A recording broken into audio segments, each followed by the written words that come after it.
नमस्कार विद्यार्थी मित्र हो, मी प्राध्यापक प्रकाश सरगर जॉग्राफी ऑनलाईन क्लासेसमध्ये आपणा सर्वांचे मनपूर्वक स्वागत। आज आपण इयत्ता 12वी विषय भूगोल प्रकरण क्रमांक 7 प्रदेश आणि प्रादेशिक विकास याचा स्वाध्यायाचा भाग 1 बघत आहोत। या भागामध्ये आज आपण भूगोल पाठ्यपुस्तकामध्ये पान नंबर 74 वरती प्रकरण क्रमांक 7चा स्वाध्याय दिलेला आहे। त्यामध्ये एकूण 6 प्रश्न आहेत।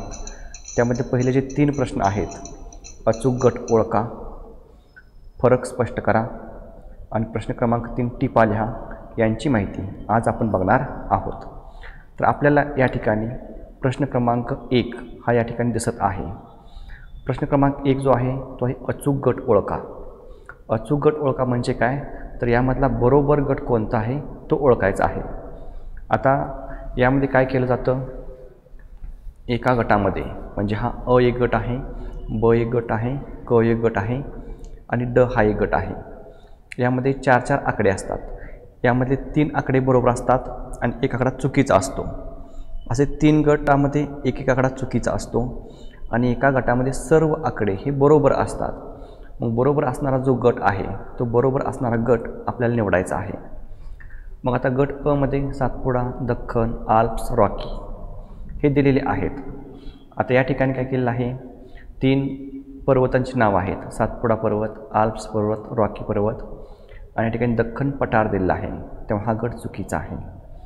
पण त्यानंतर ब गट चुकीचा आहे, त्यानंतर क गट चुकीचा आहे। मग यामधला जो बरोबर गट आहे तो आहे ड। आता वरती आपण लिहायचं उत्तरे अचूक किंवा बरोबर गट खालीलप्रमाणे आहे आणि ड आकडा लिहायचा, कारण या गटाचा क्रमांक किती आहे ड आणि यामधले जे आकडे आहेत ते आकडे लिहायचे, मराठवाडा, खानदेश, विदर्भ आणि कोकण। आता हा गट बरोबर का आहे, कारण महाराष्ट्राचे जे प्रादेशिक विभाग आहेत त्यामध्ये हे मराठवाडा, खानदेश, विदर्भ आणि कोकण येतात, म्हणून हा गट बरोबर आहे। त्यानंतर गट क्रमांक 2 आहे अ, ब, क आणि ड। यामधला सुद्धा जो गट क्रमांक क आहे तो बरोबर आहे। आता गट क्रमांक क कोणता आहे बघा, हा आहे। तर यामध्ये विषुववृत्तीय वने, काटेरी वने, सुंदरी वने, पानझडी वने हे सर्व वनांचे प्रकार आहेत, म्हणून हा जो गट आहे तो गट बरोबर आहे। आता या प्रत्येक गटामध्ये एक जो अंक आहे तो चुकीचा आहे, परंतु गट क मध्ये सर्व आकडे हे बरोबर आहेत। आता यानंतर आपल्याला प्रश्न क्रमांक 2 हा फरक स्पष्ट करा हा दिलेला आहे। यामध्ये एकूण 2 आकडे आहेत। त्यामधला पहिला जो आहे तो आहे कार्यात्मक प्रदेश व औपचारिक प्रदेश। आता फरक स्पष्ट करताना आपण अशा पद्धतीने सुरुवातीला आखून घेतो, 2 कॉलम आखून घ्यायचे आणि एका कॉलममध्ये एक शब्द लिहायचा कार्यात्मक प्रदेश आणि दुसऱ्यामध्ये औपचारिक प्रदेश, अशा पद्धतीने लिहून घ्यायचे आणि मग फरक स्पष्ट करा लिहायचा आहे। आता यामध्ये क्रमांक 1 आहे कार्यात्मक प्रदेश। एखाद्या विशिष्ट क्षेत्रात केले जाणारे प्रमुख कार्य तसेच दळणवळण, वाहतूक, शहरी ग्रामीण भाग अशा स्वरूपाच्या परस्पर सहकार्याने आणि परस्पर सहमतीने कार्यरत असणारे प्रदेश म्हणजे कार्यात्मक प्रदेश होय। या ठिकाणी तुम्हाला कार्यात्मक प्रदेशची व्याख्या दिलेली आहे सुरुवातीला। आता औपचारिक प्रदेश समान भौगोलिक वैशिष्ट्ये व एका निश्चित घटकाच्या आधारे ठरवलेला समान वैशिष्ट्ये असलेला एकजिन्सी प्रदेश म्हणजे औपचारिक प्रदेश होय। या ठिकाणी सुद्धा औपचारिक प्रदेशाची व्याख्या दिलेली आहे। त्यानंतर क्रमांक 2 कार्यात्मक प्रदेशामध्ये अनेक प्राकृतिक, आर्थिक, सामाजिक व सांस्कृतिक घटकांची सरमिसळ झालेली असते। औपचारिक प्रदेशामध्ये समान उंची, हवामान, पीक प्रारूप असल्यामुळे विशिष्ट आर्थिक क्रिया, भाषा, संस्कृती निश्चित होते। त्यानंतर कार्यात्मक प्रदेशामध्ये एखाद्या प्रदेशाचा महानगर प्रदेश, त्यानंतर दूरदर्शन, रेडिओ यांचे प्रसारण हे जे आहेत हे कार्यात्मक प्रदेशाची उदाहरणे आहेत. त्यानंतर औपचारिक प्रदेशाची उदाहरणे बघा. या प्रदेशाची पर्वतीय प्रदेश, मृदा प्रदेश, वन प्रदेश इत्यादी उदाहरणे आहेत. अशा पद्धतीने आपल्याला फरक स्पष्ट करा हा लिहायचा आहे. आता हा प्रश्न 3 मार्काला असतो. किमान 3 आकडे लिहिणं हे गरजेचं आहे, परंतु या 3 आकड्यामध्ये आपल्या सर्व उत्तर हे आले पाहिजे. आता यानंतर फरक स्पष्ट करामध्ये दुसरा आहे प्राकृतिक प्रदेश व राजकीय प्रदेश.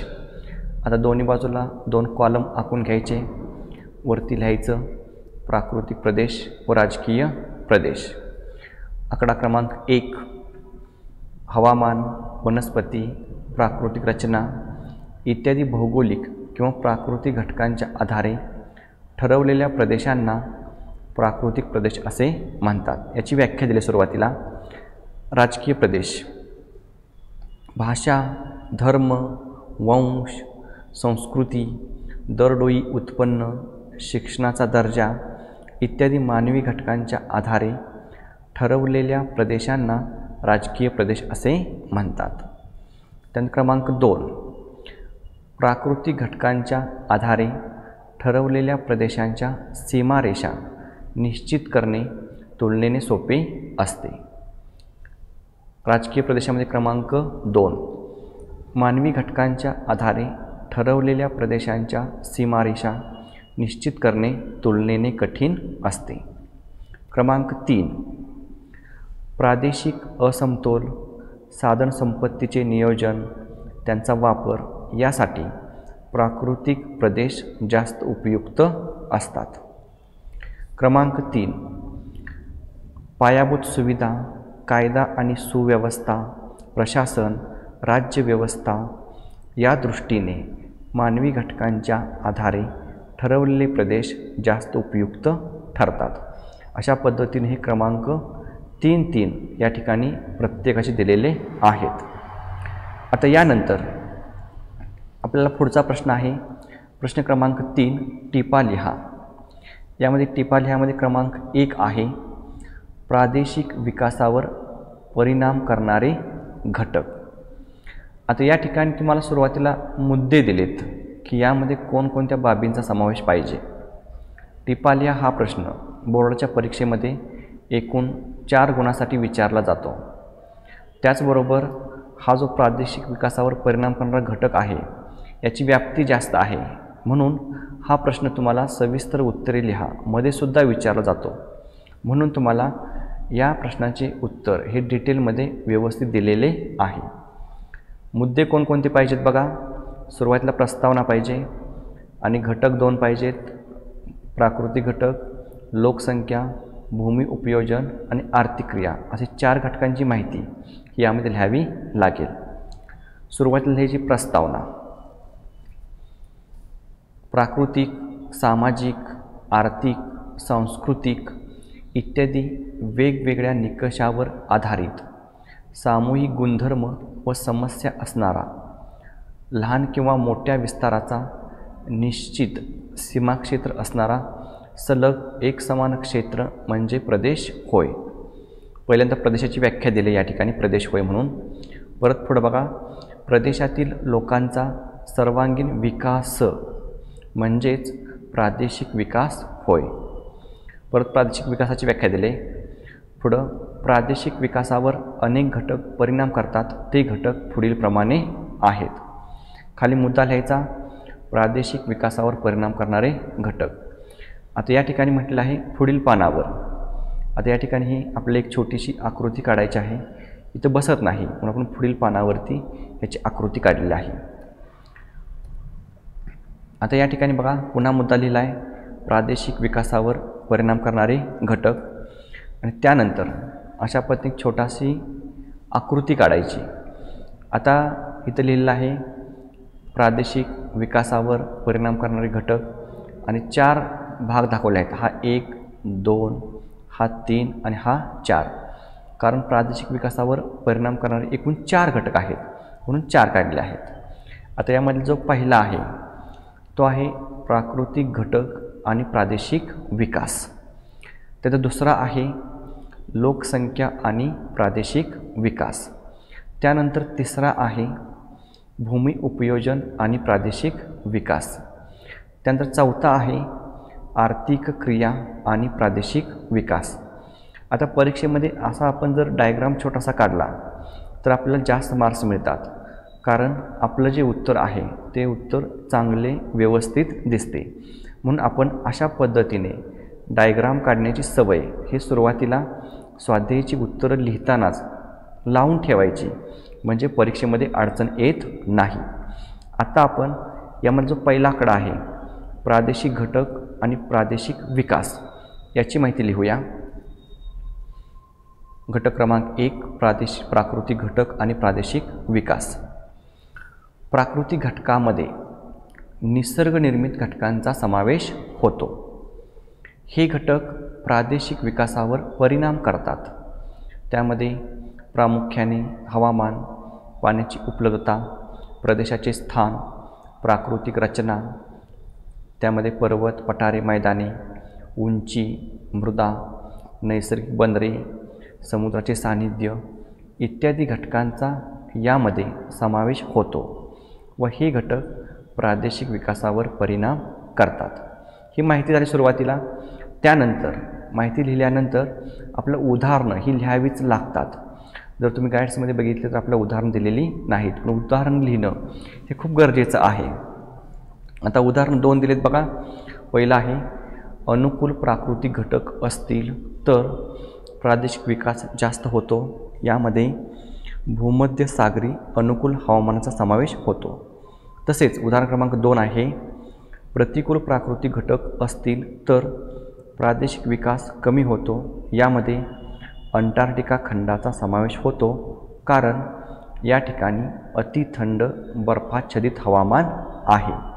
अशा पद्धतीने प्राकृतिक घटक आणि प्रादेशिक विकास यांची माहिती लिहिता येईल.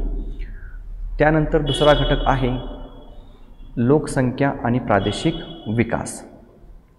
यामध्ये सुद्धा स्पष्टीकरण आणि उदाहरण असे दोन्ही आहेत. पहिल्यांदा स्पष्टीकरण आहे लोकसंख्या हा मानवनिर्मित घटक असून याचाही परिणाम प्रादेशिक विकासावर होत असतो. यामध्ये प्रामुख्याने लोकसंख्या घनता व रचना, जन्म मृत्यूचे प्रमाण, व्यवसाय रचना, प्रजनन क्षमता, जीवनमान, आयुर्मान, क्रयशक्ती, दारिद्र्याचे प्रमाण, शिक्षणाचे प्रमाण इत्यादी घटकांचा परिणाम होत असतो. उदाहरणार्थ कार्यशील गटातील लोकसंख्या जास्त असल्यास प्रादेशिक विकास वेगाने होतो. उदाहरणार्थ भारत आहे. भारतामध्ये लोकसंख्या कार्यशील गटात जास्त आहे. त्यानंतर क्रमांक 3 भूमी उपयोजन आणि प्रादेशिक विकास. याचं पहिल्यांदा स्पष्टीकरण नंतर उदाहरण.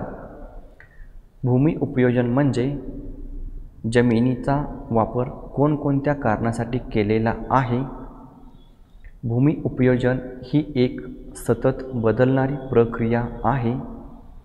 आर्थिक विकास जसा वाढत जातो तसतसे भूमी उपयोजनाचे स्वरूपही बदलत जाते. खेडेगावामध्ये ग्रामीण शेतीखालील क्षेत्र जास्त असते. नागरी भागात निवासी क्षेत्र, वाहतूक, उद्योग यासाठी जमीन जास्त वापरली जाते. हे स्पष्टीकरण बघितलं आपण. त्यानंतर उदाहरण. मुंबई, पुणे या महानगरामधील भूमी उपयोजन निवासी क्षेत्र, उद्योगधंदे, वाहतूक यासाठी जास्त वापरले जाते. आता यानंतर क्रमांक 4 आर्थिक क्रिया आणि प्रादेशिक विकास. आर्थिक क्रियांचे म्हणजेच मानवी व्यवसाय यांचे प्राथमिक, द्वितीयक, तृतीयक, चतुर्थक, पंचक क्रिया यामध्ये वर्गीकरण केले जाते. ज्या प्रदेशामध्ये प्राथमिक व्यवसायांचे जास्त प्रमाण असते व सर्वाधिक लोकसंख्या प्राथमिक व्यवसायात गुंतलेली असते, अशा प्रदेशाचा विकास कमी वेगाने होतो. मात्र जसजशी विकासाची पातळी उंचावत जाते तसतसे लोकसंख्येचे आणि व्यवसायांचे बदल होतात आणि द्वितीयक तृतीयक व्यवसायामध्ये वाढ होत जाते आणि प्रदेशाचा विकास जास्त प्रमाणात होतो. हे स्पष्टीकरण बघितलं आपण. यानंतर उदाहरण, मोठ्या शहरांमध्ये द्वितीयक तृतीयक आर्थिक क्रिया जास्त चालतात, त्यामुळे प्रादेशिक विकास जास्त होतो. तर ग्रामीण भागात प्राथमिक व्यवसाय कमी चालतात, म्हणजे प्राथमिक व्यवसाय जास्त चालतात, त्यामुळे प्रादेशिक विकास हा कमी असतो. आता हे 4च घटक आहेत, म्हणून आपण या ठिकाणी समारोप घेतलेला आहे. शेवटी एक ओळ लिहायची. अशा प्रकारे प्रादेशिक विकासावर वरील 4 घटक परिणाम करतात. आता टिप क्रमांक 1 बघितली. आता टिप क्रमांक 2 आहे प्रादेशिक असंतुलन कमी करण्याचे धोरण. त्यामध्ये सुरुवातीला मुद्दे, प्रस्तावना पाहिजे, परत प्रादेशिक विकास योजना, प्रादेशिक विकास धोरणे पाहिजेत आणि परत समारोप पाहिजे. आता सुरुवातीला प्रस्तावना लिहायची. प्रादेशिक विकास तसेच प्रादेशिक असंतुलनामध्ये आर्थिक, सामाजिक तसेच राजकीय बाबींचा विचार केला जातो. यामध्ये असमतोल असेल तर दूर करण्यासाठी शासनाकडून विविध योजना, धोरणे आखली जातात. यांची माहिती पुढीलप्रमाणे. ही झाली प्रस्तावना. प्रादेशिक असंतुलन दूर करण्याच्या योजना. आता आपण पहिला मुद्दा योजना घेतलेल्या आहेत. आता ह्या योजना लिहिताना आपण पहिल्यांदा महाराष्ट्र शासनाच्या योजना आणि नंतर भारत सरकारच्या योजना लिहिणार आहोत. सुरुवातीला महाराष्ट्र शासनाच्या योजना. महाराष्ट्रामध्ये 30 एप्रिल 1994 रोजी विदर्भ, मराठवाडा व उर्वरित महाराष्ट्र या विभागांसाठी 3 स्वतंत्र वैधानिक विकास मंडळाची स्थापना केली. तसेच राज्यातील प्रत्येक वैधानिक विकास मंडळाचे कार्यक्षेत्र ठरवून दिले. महाराष्ट्राच्या राज्यपालांनी सर्वप्रथम दिनांक 25 जून 1994ला प्रथम वैधानिक विकास मंडळे गठीत केली व यामध्ये प्रत्येकी 7 सदस्य नेमले. ही महाराष्ट्रातील असंतुलन दूर करण्यासाठी नेमलेली ही कमिटी होती. त्याची माहिती या ठिकाणी दिलेली आहे. यानंतर पुढचा भारत सरकारच्या योजना. भारत सरकार प्रादेशिक असमतोल असणाऱ्या प्रदेशासाठी मोठे उद्योग स्थापण्याचा, या ठिकाणी स्थापण्याचा हा शब्द आहे, स्थापण्याचा प्रयत्न करते. कारण त्यामुळे या क्षेत्रात रोजगार उपलब्ध होईल, उत्पन्न वाढेल व त्यामुळे प्रदेशाचा विकास जास्त प्रमाणात होईल. यामध्ये प्रामुख्याने ईशान्येकडील राज्यांसाठी विशेष निधीची तरतूद केली जाते. यामध्ये नावं लिहिली तरी चालतील, आसाम, नागालँड, मणिपूर इत्यादी. आता यानंतर पुढचा मुद्दा प्रादेशिक असमतोल दूर करण्याची धोरणे किंवा कार्यपद्धती हा लिहायचा आहे. यामध्ये बघा आता क्रमांक टाकलेत. क्रमांक 1 आहे सर्वप्रथम कमी विकसित असणाऱ्या प्रदेशाचा शोध घेतला जातो. यासाठी निकष निश्चित केले जातात. तो प्रदेश अविकसित राहण्याच्या कारणांचा शोध घेतला जातो व अशा प्रदेशांचा विकास व्हावा यासाठी निधीची तरतूद केली जाते. क्रमांक 2 आहे कमी विकसित विभागामध्ये पायाभूत सुविधांमध्ये सुधारणा करण्यासाठी तातडीच्या निधीची तरतूद केली जाते. यामध्ये शाळा, रस्ते, सिंचन योजना, उद्योगधंदे, गृहबांधणी, आरोग्य इत्यादीचा समावेश होतो. यानंतर क्रमांक 3 आदिवासी प्रदेश, पर्वतीय प्रदेश, दुष्काळी किंवा अवर्षणग्रस्त प्रदेश, नैसर्गिक आपत्तीने त्रस्त प्रदेश यासारख्या प्रदेशामध्ये विशेष अनुदान निधी मंजूर करणे या बाबींचाही समावेश होतो. त्यानंतर क्रमांक 4 सार्वजनिक आणि पायाभूत सेवा सुविधा पुरवण्याच्या दृष्टीने विशेष कार्यक्रम ठरवणे.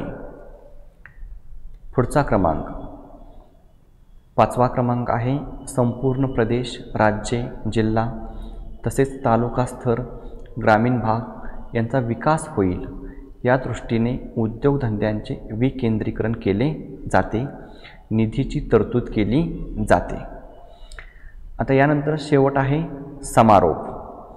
वरीलप्रमाणे प्रादेशिक असमतोल दूर करण्यासाठी विविध कार्यक्रम आखले जातात, त्यामधून प्रादेशिक समतोल साधण्याचा प्रयत्न केला जातो.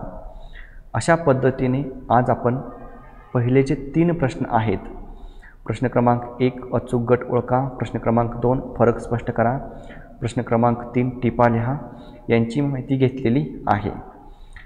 आता यानंतर आपण पुढच्या व्हिडिओमध्ये पुढचे जे 4 प्रश्न आहेत त्यांची माहिती घेऊया. भौगोलिक कारणे लिहा आहे प्रश्न क्रमांक 4, 5वा आहे सविस्तर उत्तरे लिहा आणि 6वा आपल्याला स्पेअरमॅनचे गुणानुक्रम संबंध काढायचा आहे. जर तुम्ही हा चॅनल सबस्क्राईब केला नसेल तर सबस्क्राईब करून ठेवा, कारण तुम्हाला यावरती स्वाध्यायाचे प्रश्न सोडवलेले दिसतील किंवा बोर्डासाठी जे महत्त्वाचे प्रश्न आहेत त्यांची मालिका आपण यानंतर सुरू करणार आहोत. तर पुन्हा भेटू एका नवीन व्हिडिओमध्ये. तोपर्यंत नमस्कार.